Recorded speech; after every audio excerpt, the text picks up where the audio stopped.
বিসমিল্লাহির রহমানির রহিম। অন্যরকম বিদ্যাপীঠের পক্ষ থেকে সকলকে শুভেচ্ছা ও স্বাগতম জানিয়ে এই ভিডিওটা শুরু করতে যাচ্ছি। এই ভিডিওতে আলোচনা করা হবে ইংরেজি দ্বিতীয় পত্রের গ্রামার সম্পর্কে, গ্রামারের ট্যাগ কোশ্চেন নিয়ে।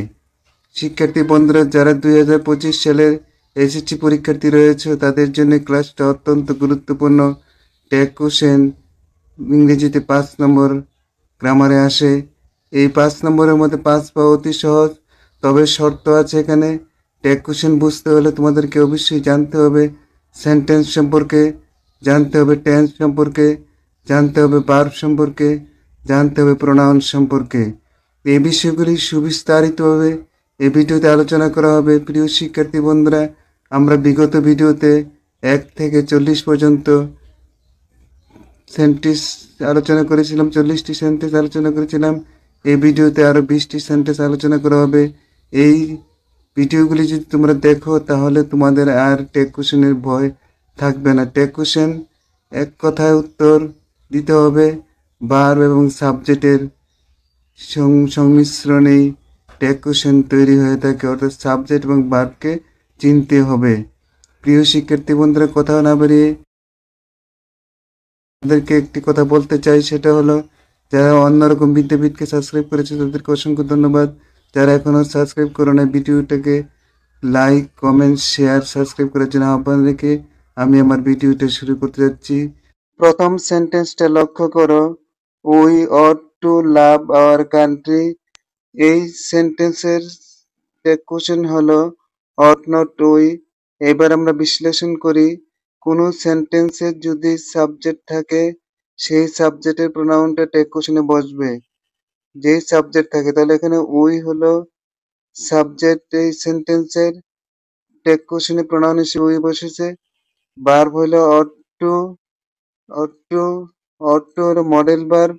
এখানে লাভ হলো মেইন ভার্ব, এই জন্য এখানে অপারেটরটাই বসবে, অট নট টু না হয় অট নট উই হবে। আশা করি বিষয়টা বুঝতে পেরেছ। 2 নম্বর 42 নম্বরেরটা লক্ষ্য করো প্রিয় শিক্ষার্থী বন্ধুরা, students must work hard, must not they. এই কোশ্চেনটার মধ্যে প্রথম সেন্টেন্সটাতে ছিল উই ওট, এখানে স্টুডেন্টস। স্টুডেন্টস হলো শিক্ষার্থী বন্ধুরা প্লুরাল সাবজেক্ট। প্লুরাল সাবজেক্ট হলে প্রোনাউন হয় দে, তাহলে স্টুডেন্টস এর প্রোনাউন হয়েছে দে। আর মডেল ভার্ব মাস্ট এবং ওয়ার্ক হলো মেইন ভার্ব। অতএব মেইন ভার্ব থাকলে অপারেটরটি বসবে, তাহলে এখানে উত্তরটা হবে must not they. Students must work hard, must not they হবে, এটা টেক কোশ্চেন। প্রিয় শিক্ষার্থী বন্ধুরা, তারপরে সেন্টেন্সটা লক্ষ্য করে দেখো 43 নম্বর, এভরিথিং লুক বিউটিফুল। এই সেন্টেন্সের মধ্যে ভার্ব রয়েছে মেইন ভার্ব, কিন্তু অপারেটর নেই, অর্থাৎ এখানে টেন্স অনুসারে ডু, ডিড, ডাজ বসার কথা। এভরিথিং থাকলে এভরিথিং এর প্রোনাউন হলো প্রিয় শিক্ষার্থী বন্ধুরা ইট। আর লোক পাস্ট টেন্স, এই জন্য এখানে ডিড হয়েছে। এভরিথিং লুক বিউটিফুল, এটা অ্যাফার্মেটিভ অংশে রয়েছে, অতএব ডিডন্ট ইট হবে। তারপরে সামওয়ান ডিড ইট। সামওয়ান বলতে যে কেউকে বোঝানো হয়েছে, যে কেউ এটা করেছিল। সামওয়ান ডিড ইট, সামওয়ান এর পরিবর্তে দে, আর ডিড নট দে। প্রিয় শিক্ষার্থী বন্ধুরা, অন্যরকম বিদ্যাপীঠকে যারা সাবস্ক্রাইব করেছো তাদেরকে অসংখ্য ধন্যবাদ জানিয়ে পরবর্তী সেন্টেন্সগুলি আলোচনা করছি, মনোযোগ সহকারে শুনবে। Nobody has called me. Nobody, nobody subject N. আমরা বিগত ক্লাসে বলেছিলাম বডি যুক্ত যদি সেন্টেন্সের সাবজেক্ট থাকে তাহলে সেখানে হবে দে প্রোনাউন। তাহলে নবডির পরিবর্তে দে, হ্যাজ এর পরিবর্তে হ্যাভ। আমরা জানি দে এর সাথে হ্যাভ বসে, হ্যাজ বসে না। হ্যাজ সিঙ্গুলার ভার্ব আর হ্যাভ হলো প্লুরাল ভার্ব। তাহলে প্লুরাল ভার্ব প্লুরাল সাবজেক্টকে ধরে, তাহলে দে হ্যাভ না হয় দে হ্যাজ না হয় দে হ্যাভ হয়েছে। Nobody has called me, have they? 46 নম্বর, nothing can concern you, can anything, nothing থাকলে ইট অথবা এনিথিং বসে, তাহলে এখানে nothing can concern you, can anything. এরপরে সেন্টেন্সটা লক্ষ্য করো, she scarcely goes to school, does she. আমরা জানি স্কেয়ারসলি থাকলে, সেলডম থাকলে, এ ফিউ ফিউ থাকলে প্রথম অংশের সেন্টেন্সটাকে, স্টেটমেন্টের সেন্টেন্সটা অ্যাফার্মেটিভ না বুঝিয়ে নেগেটিভ অর্থ প্রকাশ করে, তাহলে টেক কোশ্চেনটা হবে অ্যাফার্মেটিভ।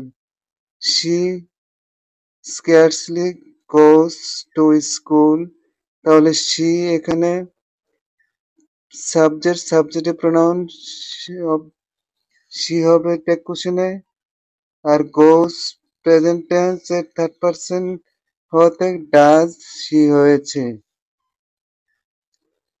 তারপরের সেন্টেন্সটা 48 নম্বর, play the violin won't you. এখানে প্লে দ্য ভায়োলিন বলতে ভায়োলিনটা বাজাও, আদেশ, নির্দেশ, অনুরোধ বুঝালে ওন্ট ইউ হয়। 49 নম্বর, he needs your help, doesn't he.